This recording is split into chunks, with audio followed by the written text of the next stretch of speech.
What's up, everyone? Welcome to another episode of 100 Yards Football Sports Talk Radio. I'm your host and producer, Logan Landers. Join me here today, coming by way of the Elite Sports and Entertainment Network, my guy, Jay McMinn.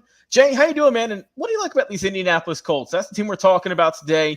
Obviously, they got the young quarterback, Anthony Richardson, but what else do you like about this team, and how do you think they're going to perform come 2024?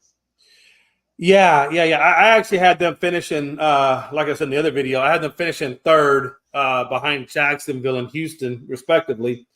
So with that being said, you look at their defense, or excuse me, their offensive line, which is actually a really good bright spot for this team that hasn't always had a good offensive line. Yeah. And I'm sure our boy Gonzo is happy with this O-line. They are ranked number 8 in the league. And then and I had it wrong earlier. I said that Tennessee was 23rd on D. Or did we do Tennessee? Yeah, we did Tennessee. No, we're not done Tennessee. No, okay. We're doing them next, so stay tuned. Then belay that. I'm sorry. But yeah, they had the number 23rd defense.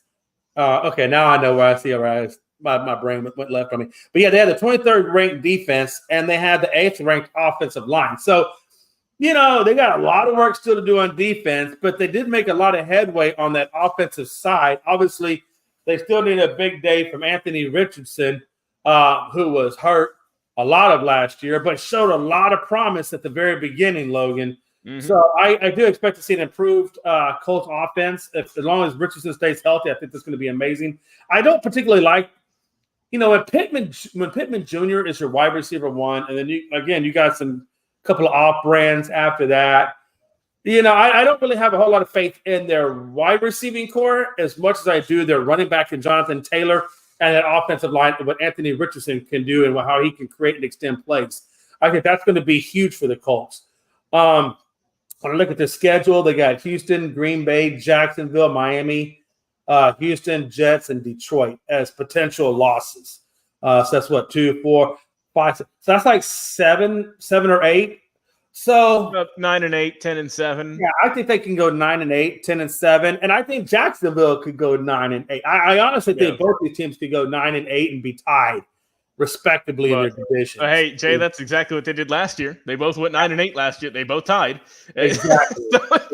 And I see more of the same this season. I would not be surprised if they, tied this season, and then, if it did come down to one of them getting the wild card, then obviously it's going to go down to that tiebreaker, which is why these divisional games are so damn important, especially in that middle part of the division.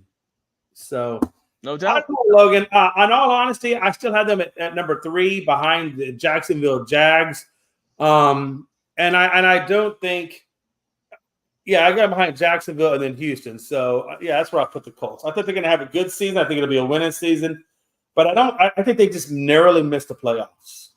When I look at this team in Indianapolis, obviously you mentioned Anthony Richardson. Can he stay healthy? Can he stay on the field? That's a big question. Jonathan Taylor, he's still there, right? After some talks earlier of, is he going to be there? Is he going to be there running back? Well, they said, all right, we're going to keep you around. And granted, last year, bit of a down year for him compared to years past, but obviously he's 25. He can still right the ship. I still think he's one of the best backs in the league when he's rolling well. Look, the rest of the team receiving core. You mentioned Michael Pittman. So they're going to be their top receiver, but they got Alec Pierce, who's been around the league for a couple of years now. Josh Downs, who they drafted the other year back in 2023, I believe. And then their latest receiver who they drafted, a guy you know very well, Jay, and that's Donnie Mitchell. They drafted him round 2 this past season. We'll see how he can do coming out of Texas. So, I mean, those are the main kind of 4 receivers I look at there. And Pierce, Pittman, Downs, and Mitchell for who are going to get the bulk of the snaps as your top receivers. Tight ends, you're looking at Jelani Woods. And Woods last season, only 25 catches for 312 yards, 3 touchdowns. I mean, I understand it if they're not going to be, quote-unquote, a receiving tight end. But like I said, if you're just going to be more of a blocker, you better be a good blocker. That's all I'll say. Rest of the team, obviously, we know they got Quentin Nelson, right? One of the perennial guards in the league, one of the best guards in football. We'll see how he can do, and the rest of the O-line can protect Richardson and the rest of the team. And on defense, they've got some interesting pieces, Jay. I think this is a team who could be top of the league maybe in terms of sacks, because when you look at their team, they've got some young players like Kwity Paye, who got 8 sacks last year. Yeah. You've got the vet like DeForest Buckner, who just turned 30 this past year. He had 8 sacks last season. They had drafted Leatu Latu out of UCLA, who we've talked about before, has a lot of potential. So I think that they're going to have a really good year getting to the quarterback between those guys. Rest of your team, you still have you have some solid players on defense. You've got Zaire Franklin, had 107 tackles last season. So I mean that's someone you just love to have. And the rest of their team, when you look at their safeties and their corners, you see guys like Julian Blackman, Nick Cross, Ronnie Harrison Jr., and of course Jalen Jones there. But I feel like they're just still missing something. I feel like they're on the cusp, but I don't know if I don't think this is a team that can beat the Houston Texans right now in this division. Oh, heck no. Yeah. I don't think so. I think that I'm with you. Them in Jacksonville, we just talked about Jacksonville. We'll give you a sneak preview. We think that Jacksonville has a tremendous offense, but a lackluster defense.